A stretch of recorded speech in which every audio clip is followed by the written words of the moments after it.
नमः।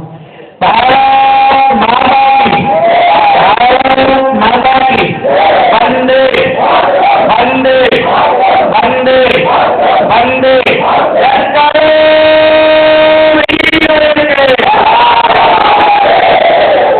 मंच पर अश्विन हमारे स्वाद जी, के अग्रवाल जी, भवन जी, रोशन जी, आशा जी, हमारे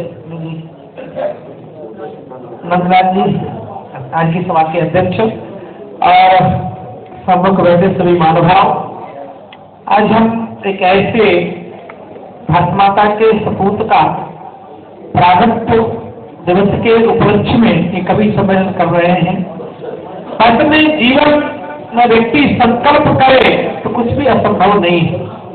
जैसा कि कवियों ने अपनी वाणी के द्वारा भी कहा कि अटल जी ने अपने निजी पुरुषार्थ से ये यात्रा प्रारंभ की थी। जिसका जीवन निर्बंध होता है, निर्भीक होता है, निष्ठा परिपक्व होती है, उसका संकल्प कभी अधूरा नहीं रहता।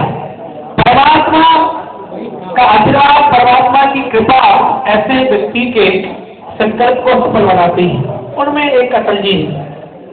अटल जी बचपन से ही संघ के स्वयंसेवक रहे, प्रचारक के रूप में विभिन्न क्षेत्रों में उन्होंने काम किया और एक धारणा थी सत्ता भोगने की नहीं, बस एक लगन थी कि सत्ता पिपासु लोगों ने भारत माता का जो शील हरण किया है, भारत की मूल परंपरा के साथ जो उसका चीरहरण किया था, उन गौरवों से कैसे बदला दिया जाए। और वास्तव में कभी दो होकर हुआ करते थे, पांडव तो फिर भी 5 थे, अटल जी तो कभी 200-500 के बीच में 2 हुआ करते थे। परंतु उनकी अचलता, उनका संकल्प, उनकी निष्ठा, उनकी जो कार्यशीलता थी, क्रियाशीलता थी, वास्तव में व्यक्ति कितना ऊंचा उठ जाए, अपने निजी विचारों से न हटे तो उसका संकल्प कभी अधूरा नहीं रहता। एक नया अभिमान था, प्रधानमंत्री बनने के बाद भी उनके जीवन में कहीं कोई अभिमान दिखाई नहीं दिया। तो ये स्वाभाविक नहीं, एक व्यक्ति गली का, मोहल्ले का प्रधान बन जाता है तो उसकी चाल में जरा अंतर आ जाता है।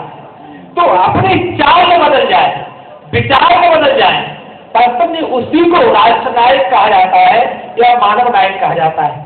ऐसे श्रद्धेय अटल जी के स्वागत उद्यम पर हम तो भगवान से यही प्रार्थना करेंगे कि ऐसे अटल विचार के लोग प्रत्येक घर में हो, जो भारत को हम नई एक दिशा दे पाए और आध्यात्मिक दृष्टि से, आर्थिक दृष्टि से, राजनीतिक दृष्टि से हम पूरे विश्व को एक मानवीय दिशा दे पाएंगे। वर्तमान में जो प्रधानमंत्री है, मैं ऐसा कह सकता हूँ कि उन्हीं का वो एक वंश परंपरा है, उन्हीं के पद चिन्हों पर चलने वाले हैं। जैसे भगवान कृष्ण सारथी थे, रथी अलग था, परंतु एक दृष्टि में देखा जाए तो रथी और सारथी में कोई अंतर नहीं था, दोनों एक ही थे। तो मोदी जी वर्तमान में अटल जी के सपने को ध्वजवाहक के रूप में कार्य कर रहे हैं। मैं भगवान से प्रार्थना करता हूँ कि भारत राजनीतिक को अध्यात्म दृष्टि से करवट ले रहा है, और हम सबका सहायता वैचारिक दृष्टि से, क्रिया की दृष्टि से उसमें बहुत आवश्यक है।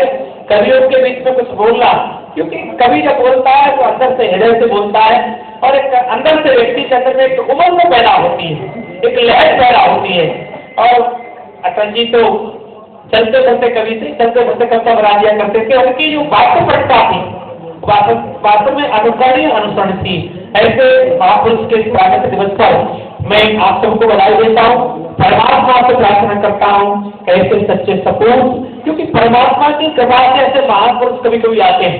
परमात्मा को उनमें कार्य करना होता है तो अटल जी जैसे व्यक्ति और वर्तमान में प्रधानमंत्री लिए हैं वो भी निसंग है।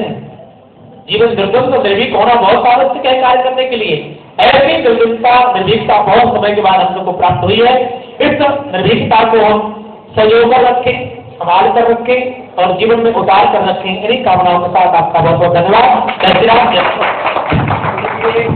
एक हमने गौ माता जो CD हमने बनाई है, उनका द्वितीय संस्करण आज ही आया है। हम चाहते हैं कि वो आपके श्री कमलों से यदि उसका लोकार्पण हो तो द्वितीय संस्करण का, इसके पहले इसका लोकार्पण हो चुका है, मगर इसका द्वितीय संस्करण आया है।